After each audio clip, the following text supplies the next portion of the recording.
Hello বন্ধুরা, Shahid kitchen with village ফুডে আপনাদের সবাইকে স্বাগত জানাই। আজকে আপনাদের সঙ্গে শেয়ার করব ডিম আর আলু দিয়ে খুব সুন্দর একটা রেসিপি। বাড়িতে মাছ বা মাংস না থাকলে খুব সহজেই কিন্তু এই রেসিপিটি বানিয়ে নিতে পারেন। একদম সহজ পদ্ধতিতে আপনাদেরকে দেখানোর চেষ্টা করব। তো চলুন বেশি দেরি না করে শুরু করা যাক। প্রথমেই আমি এখানে আলু কেটে নিয়েছি একটু বড় বড় সাইজের আর গোল গোল করে। তারপর একটা বড় সাইজের আলু আমি সিদ্ধ করে হাত দিয়ে ভালোভাবে মেখে নিয়েছি। এবার এর ভেতরে আমি একটা চামচের সাহায্যে 3টে ডিম ভেঙে দিয়ে দেব। ডিমগুলো ভেঙে দেওয়ার পরে আমি এর ভেতরে দিয়ে দেব 1 চামচ পেঁয়াজ বাটা, 1 চামচ কাঁচা লঙ্কা বাটা, স্বাদ মতো নুন, জিরা গুঁড়ো, গোলমরিচের গুঁড়ো, ধনিয়া গুঁড়ো, হলুদের গুঁড়ো আর লঙ্কার গুঁড়ো।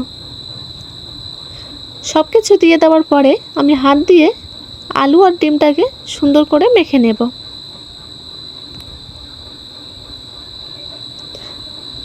আমি কিন্তু এখানে আলু আর ডিম সুন্দর করে মেখে নিয়েছি। এরপর গ্যাসে একটা কড়া বসিয়ে কড়াটা গরম হয়ে গেলে পরিমাণ মতো তেল দিয়ে তেলটা গরম হয়ে গেলে একটা চামচের সাহায্যে ডিম আর আলুর মিশ্রণটাকে তুলে কড়াইতে দিয়ে দেব। দেওয়ার পরে চামচের সাহায্যে আমি একটু এরকম গোল করে দেব।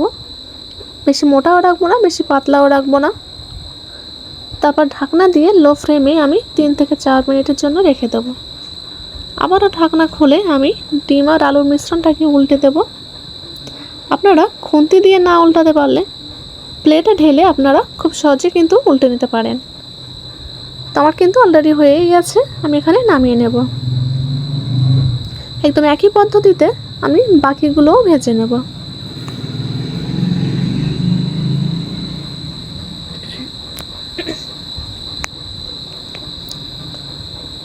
আমি কিন্তু এখানে এটাও ভেজে নিয়েছি, এটাও আমার অলরেডি ভাজা হয়ে গেছে। আমি এখন তুলে নেব। তুলে নেওয়ার পরে আমি একটা চাকুর সাহায্যে এরকম পিস পিস করে কেটে নেব।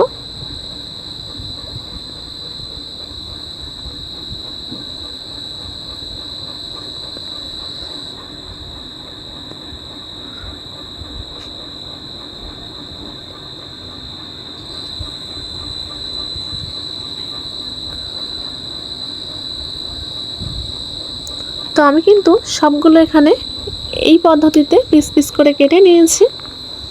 আবারও কড়াইতে তেল দিয়ে দেব। আলুগুলো ভেজে নেওয়ার জন্য দিয়ে দিলাম আলু, সামান্য নুন আর সামান্য হলুদ।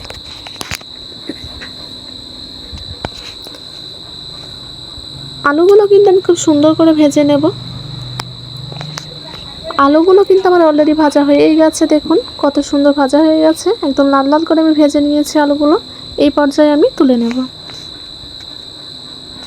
আলুগুলো তুলে নেওয়ার পরে কড়াইতে যে তেল আছে দিয়ে দেবো একটা তেজপাতা, 2টো গোটা এলাচ আর পেঁয়াজ কুচি।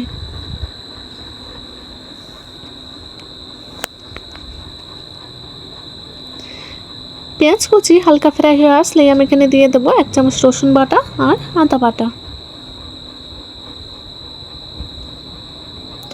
আদা রসুনের গন্ধটা চলে গেলেই আমি এখানে দিয়ে দেব টমেটো কুচি। তারপর দিয়ে দেব সামান্য নুন। নুনটা এখানে স্বাদ অনুযায়ী দেবেন।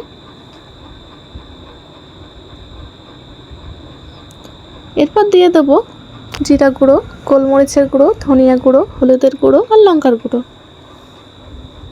দেওয়ার পরে আমি নাড়াচাড়া করে নেব।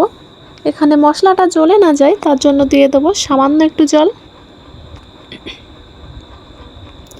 জলটা দেওয়ার পরে আমি মশলাটা সুন্দর করে কষিয়ে নেব।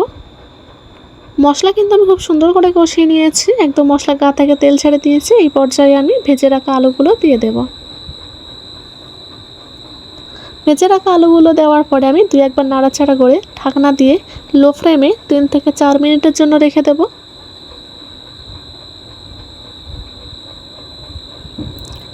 তো দেখুন আলু আর মশলা গা থেকে কিন্তু একদম তেল ছেড়ে দিয়েছে, পারফেক্টলি কষানো হয়ে গেছে। এই পর্যায়ে আমি পরিমাণ মতো জলটা দিয়ে দেব।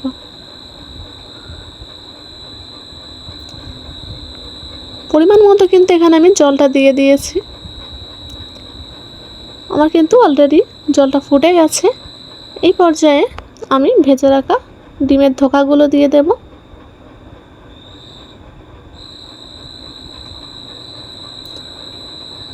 এবার ঢাকনা দিয়ে আমি লো ফ্লেমে কিছুক্ষণ রেখে দেব, তাতে করে আলুটাও সিদ্ধ হয়ে যাবে আর ডিমের ভেতরে ঝোলের অংশটাও চলে যাবে।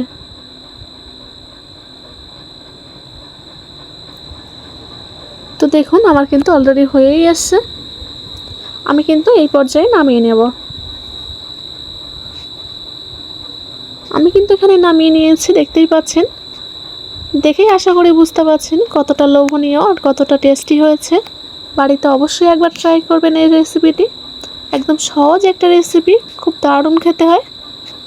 ভিডিওটি ভালো লাগলে অবশ্যই লাইক করবেন আর এরকম নতুন নতুন ভিডিও পেতে অবশ্যই চ্যানেলটি সাবস্ক্রাইব করে পাশে থাকবেন, যাতে আরও ভালো ভালো ভিডিও আপনাদেরকে শেয়ার করতে পারি।